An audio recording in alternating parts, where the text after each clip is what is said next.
Eu vou chamar o gerente. Pode chamar, já te expliquei a situação. Você é o gerente? Pois não? Eu pedi pra ele tirar o queijo da minha esfirra e ele não quis tirar. Moça, é que no caso não tem como tirar o queijo da esfirra. Então, no caso, meu funcionário tá certo. Boa tarde, bem-vindo à nossa loja. Só tô dando uma olhada. Só te falei boa tarde, querida. Vai com Deus, pode olhar à vontade. Amargurada? Nossa senhora, azeda. A sola passou, limpou panelas, assadeira, pratos e colheres e muito mais.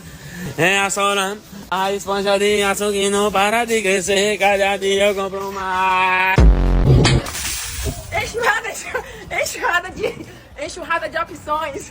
Ei, Guto, compra aqui esse capacete. Faz 3 meses que eu tô com ele, tô vendo. Quanto é? Sem conto. Pode tá comprado. Ui. Dinheiro na mão. Valeu, garoto.